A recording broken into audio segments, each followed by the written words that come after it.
ಬಾಗಿಲು ತೆಗಿಯೋ ಮಗ ಕಾಳು ಬೀಸಲಿ ಯಾಕೆ ಬಾಗಿಲು ಹಾಕಿದ್ದೆ ಹುಡುಗ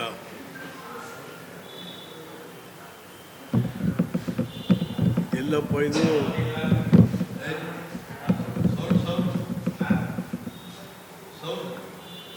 ಸೌಂಡ್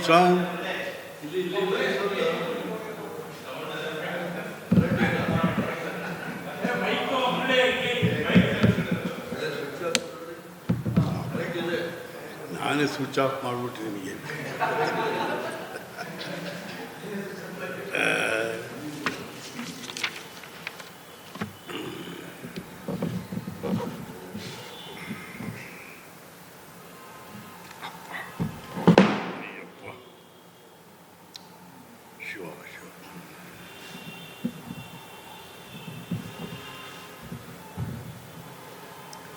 ಮಾಧ್ಯಮದ ಸ್ನೇಹಿತರೆ,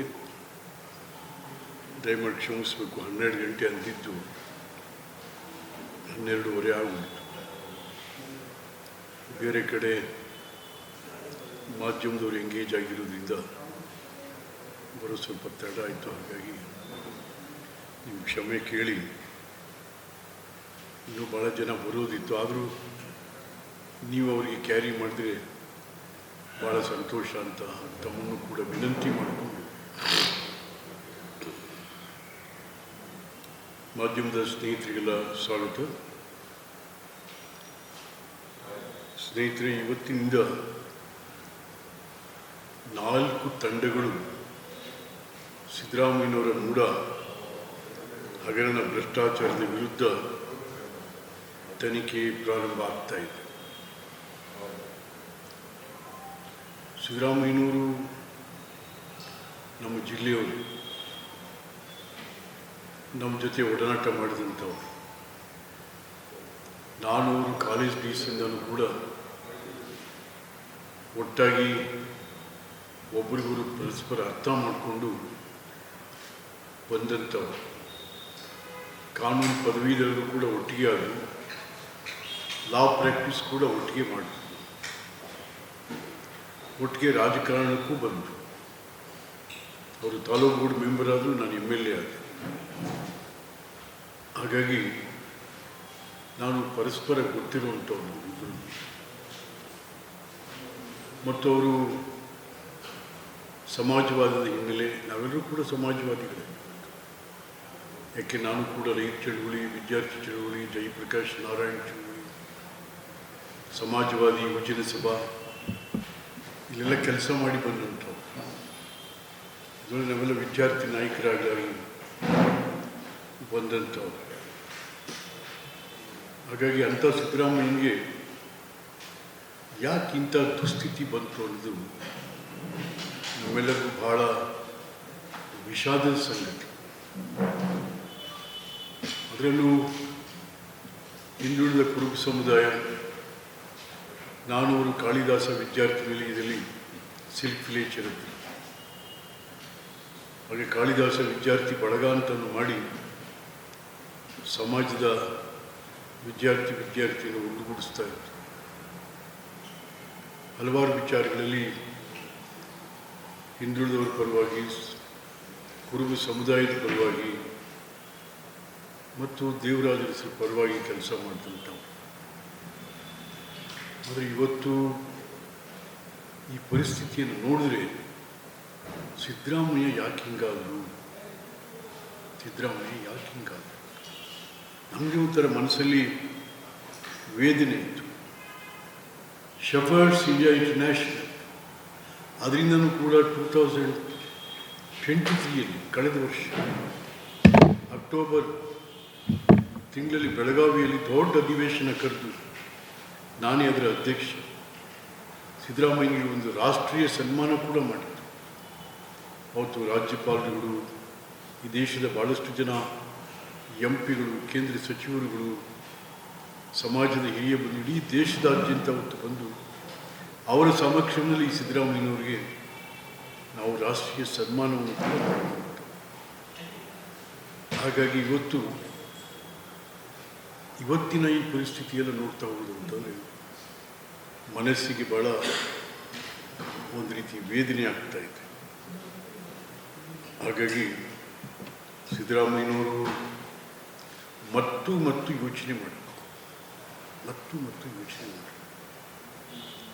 ಬಹುಶಃ ಜನತಾಂತ್ರಿಕ ವ್ಯವಸ್ಥೆಯಲ್ಲಿ ನಮ್ಮ ದೇಶದಲ್ಲಿ ಎರಡೇ ಪ್ರಬಲವಾದಂಥ ಜವಾಬ್ದಾರಿ ಇರ್ತಕ್ಕಂಥ ಸ್ಥಾನಗಳು. ಒಂದು PMO, prime minister of India, ಇನ್ನೊಂದು CMO, ಚೀಫ್ ಮಿನಿಸ್ಟರ್ ಆಫೀಸ್.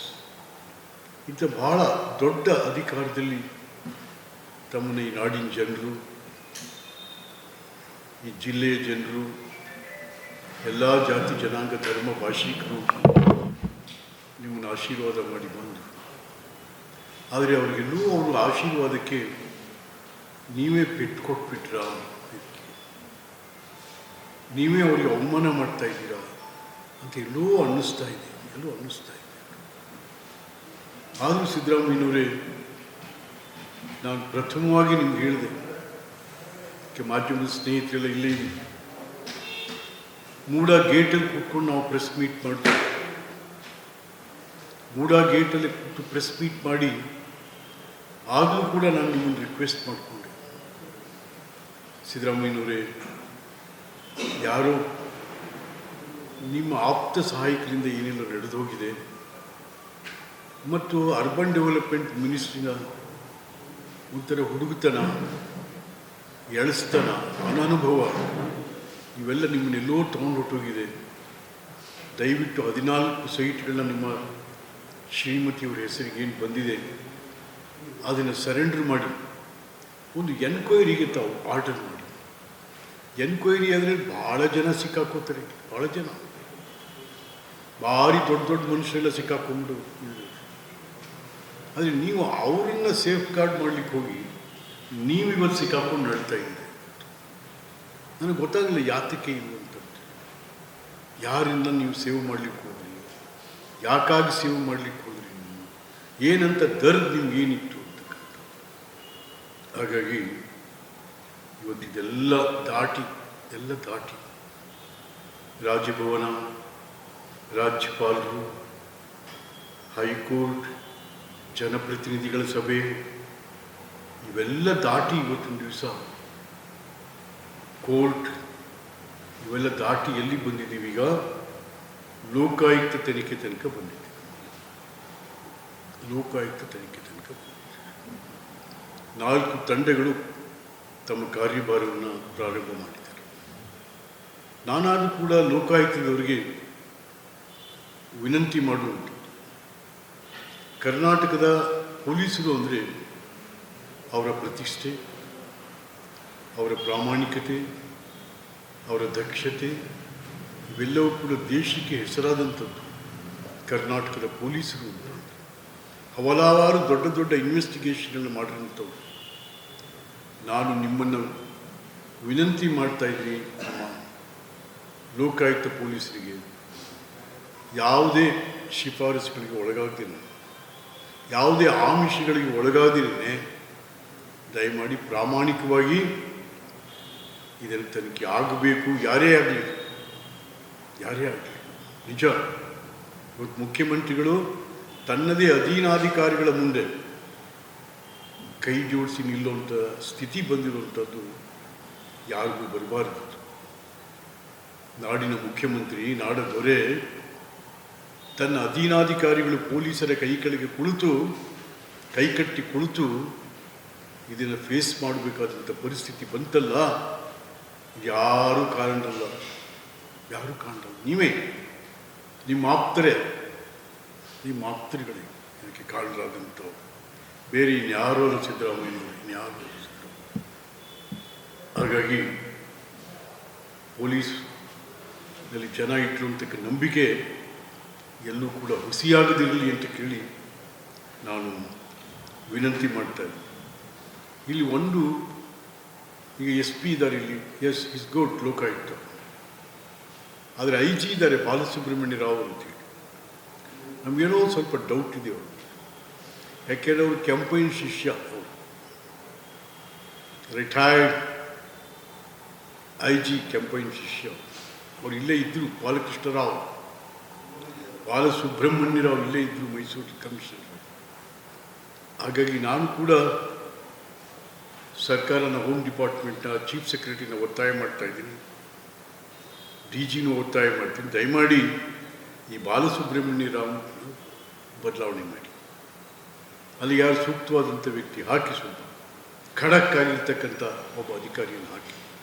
ಏಕೆಂತಂದರೆ ಇದು ಜಾಳಾಗಬಾರ್ದು, ಗಟ್ಟಿಯಾಗಬೇಕು ಯಾವ ತನಿಖೆ. ಮತ್ತು